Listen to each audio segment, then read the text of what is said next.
Hello everyone, this is Kiwi from Team Hotstreak and I'm going to be casting another 1 versus 1. This is from the MLG games. If you didn't watch the first game, go check it out. It was a nice gameplay of ROOTKiWiKaKi. Actually, I thought that Naniwa had him locked in his base for just a second because he had a few more units on the middle of the map, but then again ROOTKiWiKaKi did manage to get a proxy pylon in the base of his opponent, so we will see what's going on in the second match. As you can see, ROOTKiWiKaKi is spawning as the red Protoss in the bottom left side, and Naniwa is spawning as the blue Protoss in the middle right side, as you can see right here. This is a three-player map. As you can see, it is IC Cup test bug. And it has 3 bases, one over here with a fairly close natural, but it has wide open a wide open entrance, so it can be difficult to defend. Then again, you have one high yield expansion over here, which is fairly close, and then you have another natural over here. So there's a lot of ways to get expansions going, and as you can see, Naniwa got scouting the right way, as you can see, and ROOTKiWiKaKi is scouting the wrong way. Unfortunate for him. Let's see what's coming up. Both these gateways, actually, ROOTKiWiKaKi is just a bit ahead, but then again, Naniwa is ahead on his gas. And what I like about this map is that it has so many awesome things. Like, there are destructible rocks at the high yield, but it's on the minerals, except instead of on the place where you want to build your nexus. So you can it's actually better than with the rocks over here, because you can build your nexus while destroying these rocks, and normally you will have to wait building your nexus until the rocks are gone.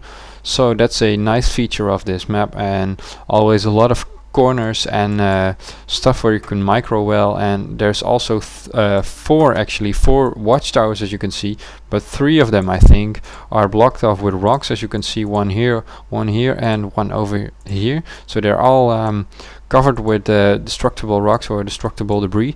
So if you want to use those, you will have to destroy them. And there are a lot of places to expand, as you can see.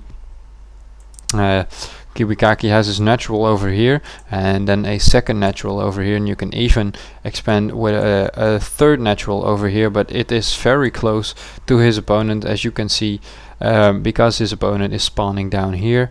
And let's see what's going on. The warp gate is now being researched by both players, and both players making only 2 gateways right now, so they might not be going for a 4 gate. Is ROOTKiWiKaKi able to get a pylon? I don't think so, because this is not totally blocking off his ramp, but he won't get in his base without being spotted.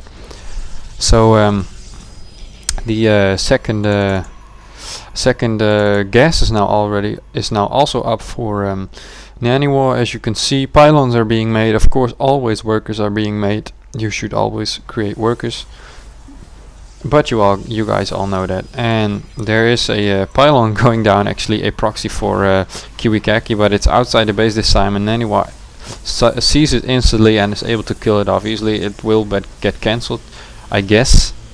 Yes, he already got it selected, and there it goes, it got cancelled. And there is now coming a robo for Naniwa. As you can see, it is down here. So we might see Colossus. Maybe he's just going for Immortals, and maybe it's even just to get out some observers to have some map vision, but we will see that later. And by the time that robo is coming up, there's a second nexus coming up for ROOTKiWiKaKi, as you can see, and also a pylon. I'm not quite sure if he has a forge. He does not have a forge right now, but he will probably get a forge just to block this off a little bit. There you go, the forge is going down. So there will probably be some cannons over here, just to make sure that it's easy to defend it.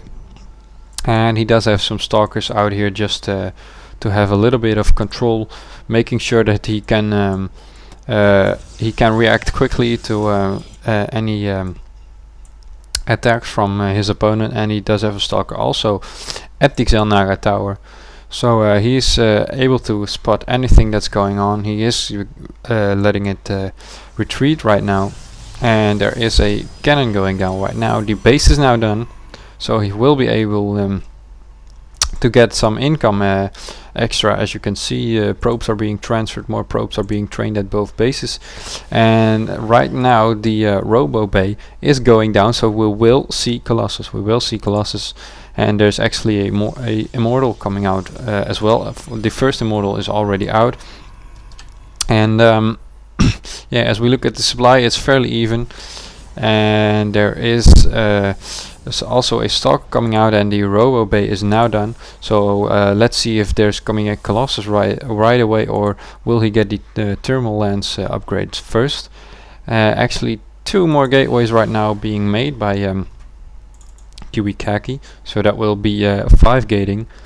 And will there be any damage upgrades yet? No, not yet from ROOTKiWiKaKi, and the Colossus is coming out right away, as you can see, and it is being chrono boosted actually, so he wants to get an early push with that first Colossus, I think. And he might want to expand as well as soon as he noticed that ROOTKiWiKaKi has a expansion. He's going to scout it now, and did he see it? He did not see it, but he does know that there's a cannon and a pylon down here, so I guess he's pretty sure of what's going on. ROOTKiWiKaKi is now being setting up a probe here to get some scouting going. Will he set up a pylon? He might be setting up a pylon, but this probe is going to get sniped down, as you can see. Boom! He did see the Colossus though, so he does know what he's up to now, and some Colossus will be able, he might get blink just for dealing with that Colossus easily. And he is just running around making sure that he can use this tower right here, which can be good, because then he can see Naniwa moving out fairly soon, and he will be able to react in time or retreat or whatever he is planning on doing. I don't think that he knows that there's a proxy down here though, so that could be some harassment going on for Naniwa. And he is on this tower right now, ROOTKiWiKaKi, and he is retreating, and he needs to retreat because there are a few stalkers coming down here, 2 Immortals, 2 Colossus, as well as a Sentry and a couple of Zealots, even 5 Zealots right now. Some more stalkers even being warped in right here, as you can see, which ROOTKiWiKaKi does not know. More reinforcements going down, another Zealot coming down, and this is going to be a big battle right here. 2 Colossus, will they be able to get everything down? They do a lot of damage to these stalkers, as you can see right here. A lot of stalkers going down. I don't think that ROOTKiWiKaKi can pull this off by winning this battle, as this Colossus does go down fairly soon, and there's only 1 cannon here to help engage, which gets sniped out so hard by these Colossus. I think that this Colossus actually will live, because there's just no way that ROOTKiWiKaKi can hold this off. There's only 3 stalkers left now. Some Zealots are being warped in here, but I think this game is over. 1 Colossus actually does go down. This second Colossus is also being sniped right now, but I think it will stay alive. And there you go, the GG by ROOTKiWiKaKi. The push from Naniwa was just too heavy, because ROOTKiWiKaKi did expand, and later on in the game that would be a definite plus for ROOTKiWiKaKi, but because of the early push with even a proxy just outside of his base, it was just too heavy to hold off when you got an expansion that early in the game. He did have 6 gates, but it was not enough to hold this off. So thanks for watching, guys, and I will see you guys at the next game.